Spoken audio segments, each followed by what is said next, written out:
네, 두 분과 함께합니다. 외교부 제1차관을 지냈던 최종근 연세대 교수 모셨습니다. 어서 오세요. 네, 안녕하십니까. 그리고 조용근 전 국방부 대북정책관 모셨습니다. 어서 네, 오세요. 안녕하십니까. 오늘은 이 얘기를 해야 될 것 같은데요. 미국의 새 안보 전략이 나왔습니다. 그렇게 말이 많았던 게 좀 늦어진 거 아닌가요? 좀 늦었죠. 좀 늦어진 예, 거죠, 예. 발표가. 아무튼. 근데 여기서 좀 이제 그 주목해서 봐야 될 거 몇 가지만 뽑아서 좀 봤으면 좋겠는데 일단 예열 차원에서 유럽을 비판했다는데 이게 뭔 얘기입니까? 뭘 조준한 겁니까? 큰일 났어요. 유럽은 완전히 지금 왜요? 왜? 뭐 미국과 이혼해야 되겠다라는 얘기까지 나오니까요. 이혼? 예. 그러니까 소위 대서양 문명, 대서양 동맹이라는 게, 야 이제는 이 정도까지 갔나? 이게 소위 미국의 국가안보 전략서에 이 정도로 담겨져 있나? 뭔데 이렇게 예열이 길어요? 뭐 어떤 내용인데? 아니 이거 제가 요번 유럽 부분은 우리 뭐 한반도 부분 뭐 이런 거 많이 언론에 나와 있는데 유럽 부분을 보면 미국의 소위 세계관이 확실히 보여요. 어떻게요? 그러니까 유럽 파트의 제목이 유럽의 위대함을 다시 지지하겠다, 지원하겠다 이건데 사실상 EU, 그러니까 유럽 연합하고요. 유럽의 그 엘리트 정치 세력들을 싸잡아 비판했습니다. 그래요? 그러니까 뭐냐면 유럽의 문제, 유럽이 이런저런 문제를 가지고 있다라고 하는 건 우리가 알고 있는데 뭐 이민 문제 등등이요. 그다음에 우크라이나 전쟁 때문에 위기감이 있다는 거 알잖아요.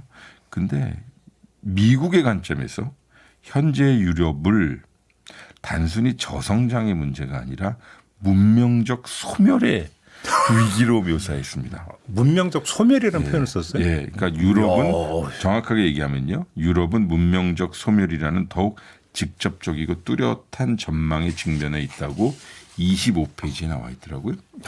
문명적 소멸이라는 표현을 그러면서 어떻게... 유럽의 소멸의 원인으로 유럽 연합과 초국가 기구의 권한 남용 그리고 이민 정책, 그러니까 유럽이 처하고 있는 이민 정책이 대륙을 변형시키고 갈등을 야기하고 있고 여기서부터 중요합니다.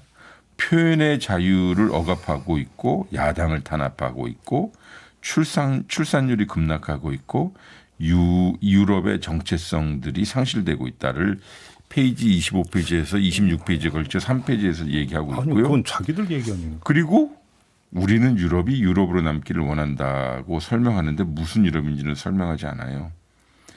그러면서 유럽이 자신의 문명적 자부심을 되찾기를 바란다라고 미국 국가안보 전략서에 쓴 거예요. 그러면 아니 이민 정책 얘기를 하는 순간에 문명적 소멸이 뭔 줄 알겠다라는 감이 오는데 네. 근데 그거 말고도 네. 국방비의 3.5% 증액을 쭉 요구를 해왔는데 뭐 유럽에서 일부 나라는 속칭 버티고 예. 말 안 듣고 뭐 이런 것도 좀 있었잖아요. 나토의 5%인데요. 제가 여기서 하나 더 꼭 짚고 말씀드리고 싶은 것은 우리는 제가 인용합니다. 우리는 유럽이 유럽으로 남기를 원하며 유럽이 자신의 문명적 자부심을 되찾기를 바란다. 이렇게 직접 제가 인용을 하자면 이게 누가 하는 말이냐면 이 표현 자체가 오늘날 유럽 극우 우익 포퓰리스트들이 사용하는 레토릭과 거의 동일합니다.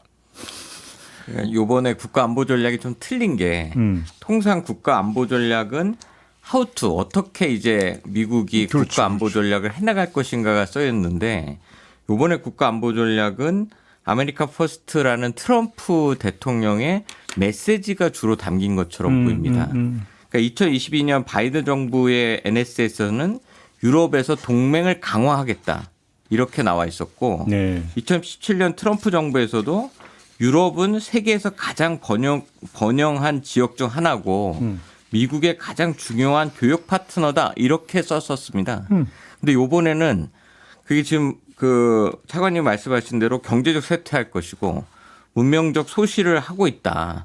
그러면서 미국이 이끌겠다 이렇게 얘기를 하고 있는 걸 보면 굉장히 여태까지 저희가 봐왔던 국가안보전략과는 완전히 다른 그런 메시지들을 주로 넣고 싶었던 게 아닌가. 그러면 이렇게 보여집니다. 유럽에 대해서 미국이 앞으로 어떻게 나올 거라고 봐야 되는 겁니까? 구체적으로.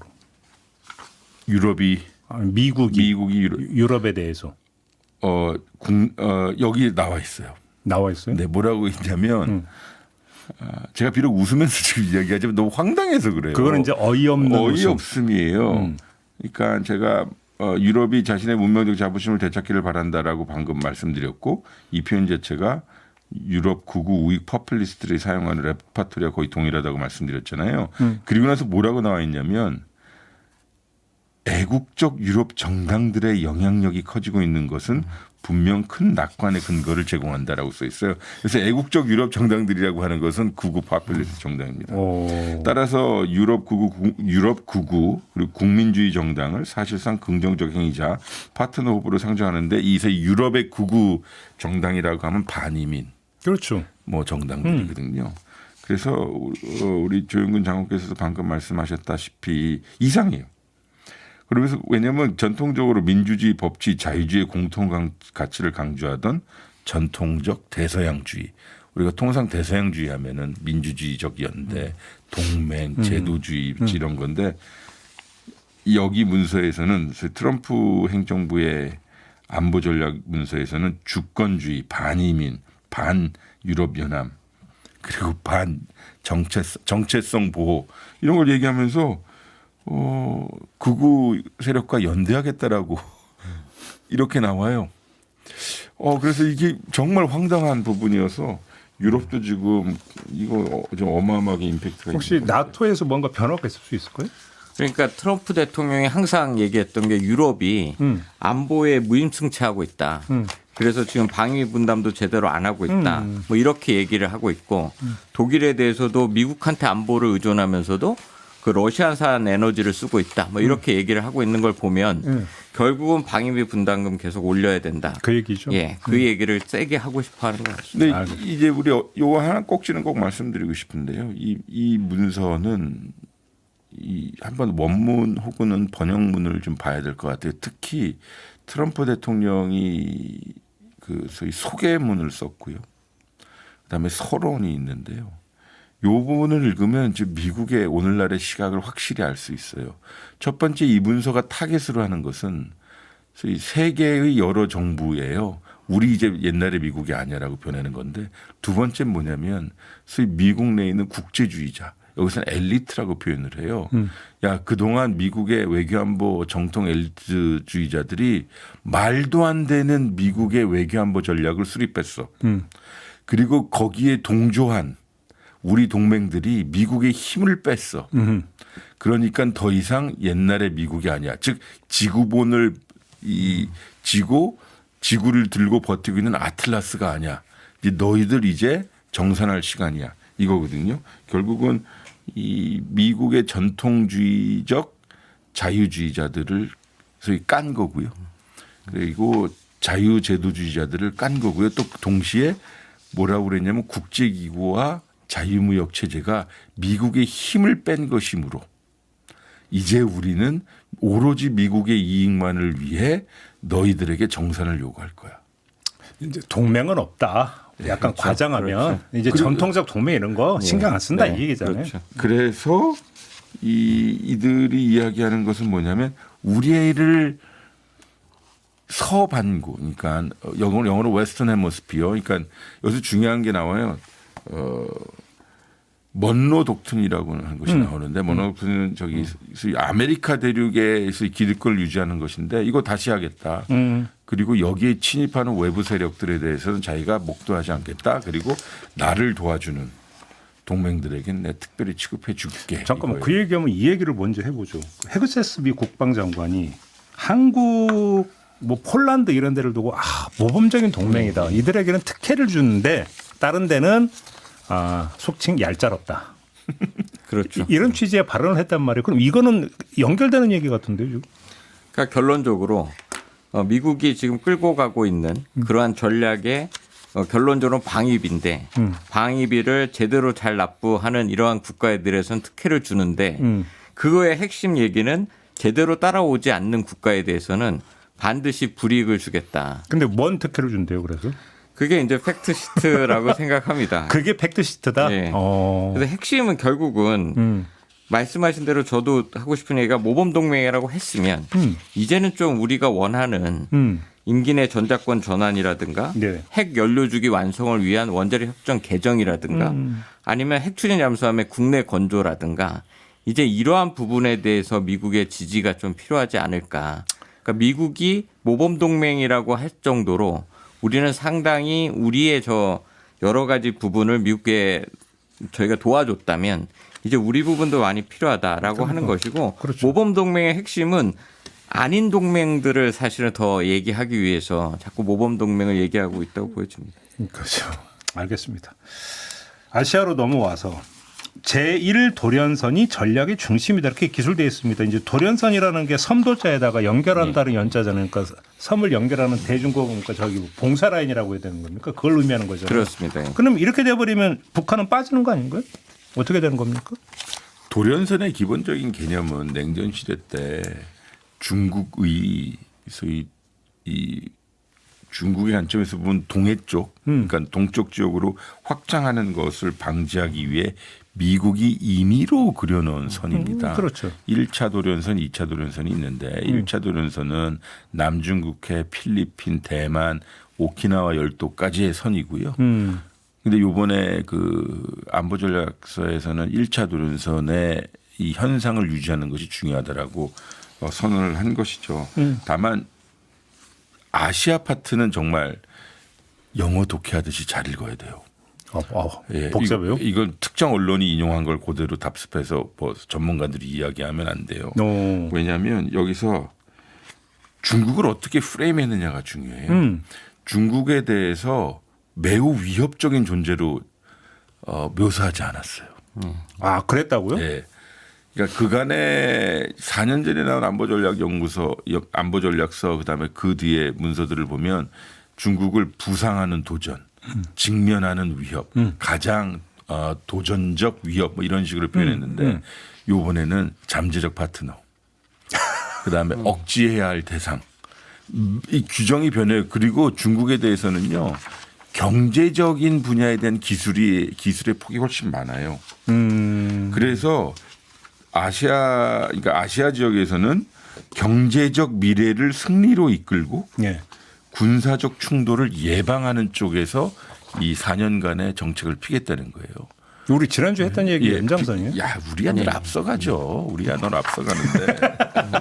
그래서 잡박의 시간이었습니다. 아니요. 그래서 2017년에 시작된 미국의 대중관세 정책의 변화에 적응했고 그리고 트럼프 위기가 들어와서 중국을 때릴 수밖에 없었던 이유는 그간 소위 엘리트들 자유주의자들이 중국에 대해서 안이한 생각을 가지고 있었다. 자유무역 제재 등극을 시키면 중국이 변할 것이라고 그랬는데 중국의 부상만 이야기했다. 그래서 경쟁의 궁극적 쟁점은 안보가 아니라 경제적 미래를 누가 지배하느냐인데 문서 어디에서 중국을 가장 중대한 도전과 같은 표현이 없으므로 중국에 대해서는 경제적 그리고 공급망에 대한 경쟁 대상이지 안보의 중대한 위협으로 보는 것 같지 않아요. 단 대만에 대해서는 현상을 유지하겠다라는 표현이 있고요. 여기서 되게 희한해요. 없는 표현이 나왔어요. 대만을 둘러싼 충돌을 억제하는 것은 이상적으로는 군사적 우위를 유지함으로써 달성하는 것이 바람직하지만 이런 게 나와 있어요. 밭 다음 뭡니까? 그 자체로 하나의 우선 과제일 뿐이다. 뭔가 되게 뭐 안 하겠다는 뜻이 되게 많이 이상적이라는 표현 안 써요. 안보전략서에서는. 그러니까 영어로는 ideally라는 표현이 있는데 그리고 이게 애매한 거예요. 그래서 일부 언론에서는 역시 대만의 방어를 재확인했다는 표현이 있을 수 있지만 영어로는 그렇게 안 읽혀요. 그러니까 미국은 대만 해협에서 어떠한 일방적 현상 변경도 지지하지 않는다라고 이야기하면서도 실제 뭐라고 했냐면 나 혼자 못해. 미국 나 혼자 못해. 그러니까 나의 동맹들이 영어로 스텝업 같이 해줘야 돼. 근데 할 수 없지 뭐 이런 표현들이 나와요. 그러니까 간단히 우리가 그냥 뭐 되게 좋은 얘기긴 한데 될까? 뭐 이런 거잖아요 지금. 그래서 동맹들이 충분히 기여하지 않으면 대만 방어가 불가능해질 수 있다는 사실을 인정한 거예요. 그 대목이 또 걸리네. 그러니까 군사적으로는 뭐 차관님 말씀하신 것도 있지만 군사적으로는 분명히 제1도련선을 방어해야 된다. 그것을 위해서 한국과 일본이 국방비 지출을 늘리도록 촉구해야 된다는 게 분명히 적시되어 있는 부분이 있고 네. 그러다 보니까 분명히 북한이 좀 빠졌습니다. 제가 아까 메시지인 것 같다라고 말씀을 드리는 게 중국에 대해서도 군사 위협을 부각시키지 않았고 네. 러시아에 대해서도 군사 위협을 부각하지 않았습니다. 맞아요. 이 두 가지를 보면 안보 전략인데 네. 어떻게 이거 주요 위협인데 사실상 이것을 대응하겠다는 내용들이 빠져 있는 게 문제고 그리고 북한에 대한 얘기가 한 가지도 없다는 건 한마디도 없어요? 예, 한 마디도 없다는 건 정말 이례적입니다. 예, 뭐 북한 넘어가기 전에 한 가지 확실해야 될 것은 지금까지 안보 전략 문서에서는 일테면 러시아 민주주의를 뭐 이 국제 정치 체제를 현상 변경을 위협하는 세력하면서 이데올로기로 싹게 줬거든요. 중국 역시도 마찬가지예요. 독재 국가고. 근데 이런 표현 하나도 없어요. 예. 그러니까 이념 없이 그냥 관리해야 할 문제로 중국을 상정한 것 같아요. 그래요. 근데 이게 미국만이 아니라 중국 국방백서에서도 한반도 비핵화를 지지한다는 표현이 빠졌다면서요. 그러게요. 뭐 정확하게 얘기하면 중국의 문서 이름이 신시대 중국의 군비 통제, 군축 및 비확산 백서라고 하는데요. 이 백서에는 우리 한반도 문제를 이렇게 표현했네요. 중국은 조선반도 문제에 대해 공정한 입장과 올바른 방향을 견지하고 항상 한반도의 평화, 안정, 번영에 힘써왔다. 반도 문제 정치적 해결 과정에 전념하고 있다고 원론적인 언급만 되어 있는데 그 전 문서에서는 어떻게 쓰여 있냐면 이 20년 만에 개정된 겁니다. 그래서 관련 국가들이 조선반도, 남아시아, 동남아시아, 중동 등에서 비핵 지대를 설립한다는 주장을 지지한다 이렇게 나와 있는데 이게 빠졌어요. 중요한 것은 일단 국방부에서 발행하는 문서는 아니고 네, 국무원 그러니까 국무부에서 발행하는 군축의 군비 통제에 관련된 문서입니다. 근데 일단 결론적으로 보면 일단 러시아가 푸틴 대통령이 북한을 핵 보유국이라고 얘기를 했고 이제는 그 트럼프 대통령마저 핵무기 보유국이라고 발언하고 있는 상황에서 북중러가 나름대로 밀착하는 과정에서 중국이 북한한테 계속 여태까지 해왔던 북핵 불용, 북한의 핵을 인정하지 않는다라는 그 얘기를 하기에는 전략적 환경이 너무 변하지 않았는가. 그러한 것들이 들어갔다고 보입니다. 이미 북중러 9월 달 전승절을 했을 때도 그 북중 정상회담에서 한반도 비핵화 얘기는 아예 빠져 있었기 때문에 그러한 연장선상에서 빠지고 있다 이렇게 그러면 보여집니다. 단순화해서 확인 질문을 드리면 미국이나 중국이나 북한의 핵 보유를 사실상 인정하는 쪽으로 지금 흐름이 잡혔다 이렇게 봐도 되는 겁니까? 가장 그 인정에 가장 가깝게 기술적으로 가깝게 간 거는 러시아고요. 러시아고. 그렇죠. 미국은 중국은. 그 다음에 줄을 세운다면 그 다음에 중국 아니면 중국일 겁니다. 왜냐하면 문서에서 이렇게 나와 있었으니. 네. 그 다음에 미국이 거기서 좀 한 발짝 떨어져 있을까 싶어요. 그러니까 미국은 어떡하지? 왜냐하면 뉴클리어 파워라는 표현을 이래저래 썼기 때문에 사실상 핵 보유국이고 미국의 조야에서도 야 이제 비핵화는 물 건너가지 않느냐 안 않느냐라는 게 감지되고요. 우리는 아직 정치적으로 그걸 수용할 수 없으니 드문드문 한반도 비핵화라는 용어를 사용하긴 하나 이제 동력이 사라지고 있는 것 같아요. 그러네요. 좀 전환점이 왔다 이렇게 봐도 되는 건가요? 그러니까 이게 결국은 윤석열 정부의 3년의 괴리예요. 아 그래요? 네, 3년 동안 북한을 그렇게 압박하고 심지어 도발까지 유도했던 그 귀결이 네. 남북한 적대론 그리고 북한의 러시아에 대한 그렇죠. 전략전 그렇죠. 뭐 이렇게 되다 보니까 그래서 유엔 상황에서 제재 국면에서도 오히려 북한의 역성을 드는 쪽이 러시아하고 중국이 되어버린 것이죠. 그렇죠. 그건 그렇습니다. 3년을 실기했어요. 알겠습니다. 안보 전략 얘기는 이 정도로 마무리하고요. 이번에는 DMZ로 가겠습니다. 정동영 통일부 장관이 등장을 했습니다. 맞은편에 유엔사가 등장을 했습니다. 약간의 좀 논란이 있었는데 무슨 일이 있었던 겁니까?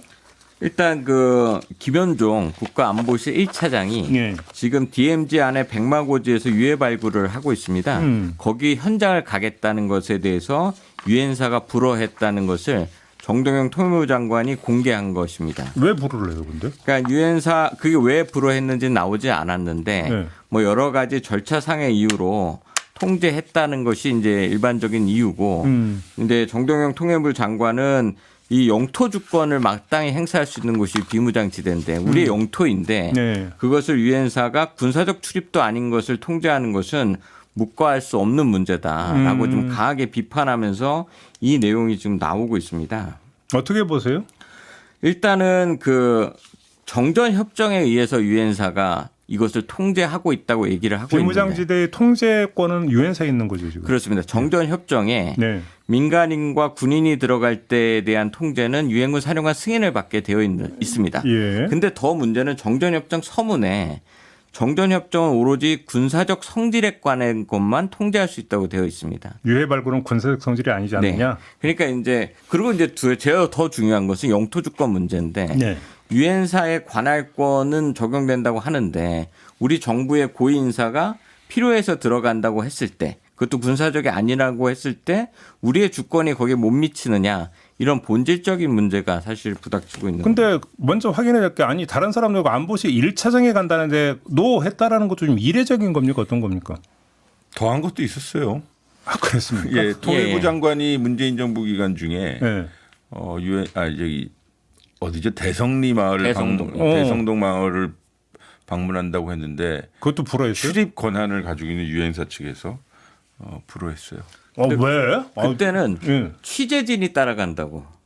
기자들이 따라가니까 이유가 그래서 이제 문제가 자의적인 판단이 너무 들어가 있는 거죠. 그러니까 주권 문제가 자꾸 나오는 것이 그래서 안 된다고 했고 예전에 독일 전 총리가 2018년도에 저희가 시범 철수한 고성 지피를 들어가겠다고 했는데 예. 그것도 거기가 안보견학장이 아니라 우리가 심지어 그분을 초청했었던 겁니다. 사관님 잘 아시겠지만. 예. 근데 그것 들어가는 것도 불허해서 실제 지피를 못 갔습니다. 왜 그래 유엔사 왜 그러는 거예요, 근데? 그러니까 이게 사실 두드러진 게 2018년도에 판문점 선언하고 나서 남북 교류 협력과 군사 합의가 이루어지고 활발해지자 유엔사가 통제를 강하게 하고 있는 겁니다. 여기서 잠깐만 너무 흥분하지 마시고요. 일단은 용어 정리를 먼저 해야 될 것 같아요. 조 장군님. 일단 첫 번째 유엔사는 유엔이 아닙니다. 그렇죠. 그러니까 통상 유엔사가 유엔과 관련된 기구나 단체라고 주장을 하지만 유엔사는 유엔이 아닙니다. 마치 우리 비무장지대 특히 군사분계선 남측 지역인 이 비무장지대의 실질적 관할권을 유엔이 가지고 있는 것처럼 인식하는데 그건 절대 아니고요. 실질적으로 유엔사, 그러니까 주한미군 그리고 전쟁 당시에 파병했던 지원군이 구성된 유엔사라고 칭하는 군사 조직이 정전협정을 관리하는 주체인 거죠. 결국은 출입과 비무장지대를 얼마나 운영할 수 있냐를 하는 것인데 실질적으로 지금 이게 정치단체가 되어버린 것 같아요. 여기서 우리가 통상적으로 자의적 판단이라고 얘기하지만 기본적으로 너 나한테 미리미리 얘기했어 안 했어? 절차 지켰어 안 지켰어? 이렇게 그냥 따져지는 것이니 결국 대한민국 정부의 고위 인사가 자기 필요에 따라서 비무장지대를 방문하는 것을 자의적으로 판단하는 것이니 스스로 정치적 조직이 되어버린 것 같아요. 이게 문제가 이제 정동영 통일부 장관이 말씀하시자마자 유엔사가 이거에 대해서 반발하는 얘기를 했습니다. 그러니까 민간의 접근도 자기네들이 정전협정을 통해서 구속할 수 있다 이런 자의적 발언을 했는데 공개적으로 발언했는데 더 문제는 이제 제 입장에 보면 사실 DMZ에서 지금 MDL 방벽을 북한이 75%를 했다는 거는 좀 더 바라보면 북측 DMZ가 없어지고 있는 그런 상황이 돼버리지 않습니까? 근데 이러한 부분에서 또 유엔사는 침묵합니다. 정작 할 일은 안 하고. 정말 중요한 부분은 얘기를 안 하면서. 맞아요. 그리고 중요한 거는 유엔사가 마치 중립적 입장을 취하는데 유엔사는 우리 편이어야 돼요. 그렇죠. 왜냐하면 6.25 전쟁 때 우리와 같이 북한의 침략에 대항해서 싸운 조직이거든요. 근데 자기네 마치 중립적 조직으로서 마치 평화유지군처럼 우리한테만 깐깐히 그러는 거거든요. 마치 우리 대한민국 주요 인사들이 DMZ 지역에 들어가면 분쟁이 일어날 것처럼 행동하는 것이 근본적인 문제입니다. 그러면 유엔사 이런 지위와 권한을 조정할 수 있는 방법은 정전협정을 종전협정으로 바꾸는 거 말고는 없습니까? 근데 이제 DMZ 평화적 이용법이라는 그것이 나오고 지금 국회에서 발의되고 있는데 여태까지의 문제는 뭐였냐면 DMZ에 대해서 아무것도 우리 국내법이 없었습니다. 그러니까 네. 우리가 무엇을 들고 유엔사랑 협상할 수 있었던 게 없어서 정전협정이 유지되고 있다고 하더라도 우리 국내법을 갖고 유엔사하고 얘기할 수 있는 그런 것들이 필요했습니다. 그러니까 8월인가 발의됐잖아요. 네네. 그래서 이게 만들어지면 이제 유엔사도 분명히 부담스러워지기 때문에 네네네. 이러한 것을 갖고서 이제 민간인에 대한 출입은 우리 통일부 장관한테 넘겨달라라는 협상을 해야 된다고 생각합니다. 아, 법을 이제 근거로 해서. 법을 근거로 해서. 근데 유엔사가 네 하고 앉을까요? 어떻게 보십니까? 왜 이렇게 고개 저으세요? 어려울 것 같은데요. 그래요? 왜냐하면 다시 한번 한 7, 8년 됐습니까, 조 장군이? 그래서 유엔사 활성화라고 하는 예. 미국의 프로그램이 있었습니다. 오. 이게 뭐냐면 유엔사를 마치 국제기구처럼 한국 전쟁 6.25 전쟁 당시에 그리고 그 이후에 이 유엔사에 가입하려고 하는 이런저런 국가들을 받아줘서 정기적으로 회의를 하고 일종의 자기네 결정 과정을 제도화하고 그리고 이것이 이 국제기구화해서 한반도의 평화 안정을 관리한다라는 지향점을 두고 있는데 네. 그 관점에서 보면 유엔사는 이제 우리가 생각하는 것보다 더 커지고 비대해졌을지도 모른다는 생각이 들어요. 그들이 실질적으로 관할하는 지역이 DMZ라고 한다면 그것에 대한 권한을 함부로 놓아줄 것인가? 그래서 물론 놓아야 됩니다. 그렇습니다. 그러니까 제 말씀은 그렇게 하기 위해서는 국내적으로 이것에 관련된 전문가들이나 언론 보도가 자주 있어야 돼서 그들이 가장 중요하게 생각하는 혹은 취약한 여론과 언론의 객관적 보도가 많이 있어야 된다고 생각합니다. 아, 예. 통일부 장관 인터뷰를 한번 추진을 해봐야 되겠네요. 굉장히 중요한 사안입니다. 뭐 응해 주셔야 말이죠. 네, 알겠습니다. 그죠? 그러니까 그러면 지금 최종권 교수님은 상당히 비관적으로 법을 만들어도 아니 통과를 비관적이 아니라 이 법 자체만으로 그러는 게 아니라 우리 국내적 동향이 이 법을 지지하는 하나의 운동으로 진행되어야 된다는 것입니다. 그렇죠, 그렇죠. 예. 예, 왜냐하면 사실은 DMZ를 지키고 있는 건 한국군입니다.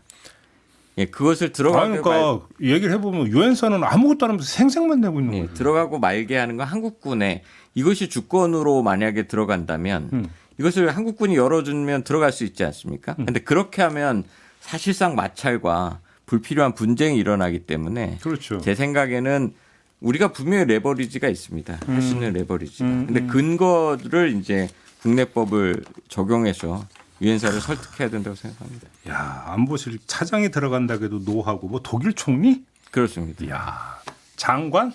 오, 세네. 유엔사가 되게 세네요. 지금 보니까. 근데 더 중요한 건 이게 정전협정으로 막는 게 아니고 유엔사 자체 규정으로 막는 겁니다. 정전협정에는 뭐 며칠 전에 이걸 내라 이런 거 없지 않습니까? 그렇죠. 그러니까 자기가 만들어낸 자기네들 규정 갖고서 한국의 고위급이 안 지켰다고 못 들어가게 하는 거니까 예. 사실 정전협정 위반이 아니고 유엔사 대령이 만든 규정을 위반하는 겁니다. 엄격히 말하면. 그러니까 이런 것들은 분명히 그러니까 잘못된 여기서 걸 중요한 고쳐야죠. 것은 남북 간에 무엇을 좀 해보려고 하는 정부가 들어설 때마다 의도하지 않게 유엔사와의 마찰이 증가한다는 겁니다. 그러니까 그렇게 말씀을 하시니까 갑자기 급 궁금해지는 게 9.19 군사합의 비하인드 스토리가 아직 공개 안 된 게 많을 것 같다. 특히 유엔사와 관련해서. 이런 추정이 되네요. 네, 뭐 여러 가지 많습니다. 네. 왜 근데 고개를 돌리십니까, 교수님? 아니요, 그냥 저기 보고 있었어요. 외면하는 것 같은데? 아니에요. 그건 맞죠? 나중에 나중에 시간이 되면 얘기하시죠. 필요한 말씀드리겠습니다. 역시 그죠. 딱 그냥 감으로는 그렇습니다. 네. 네, 그만하시죠. 너무 회피하려고 그러는데. 알겠습니다. 이건 나중을 기약을 하면서 통일부 장관님 한번 모시세요. 알겠습니다. 예. 네. 오늘 이야기는 좀 이렇게 마무리하도록 하겠습니다. 두 분 수고하셨고요. 저도 물러가겠습니다. 고맙습니다. 네, 감사합니다. 네, 감사합니다.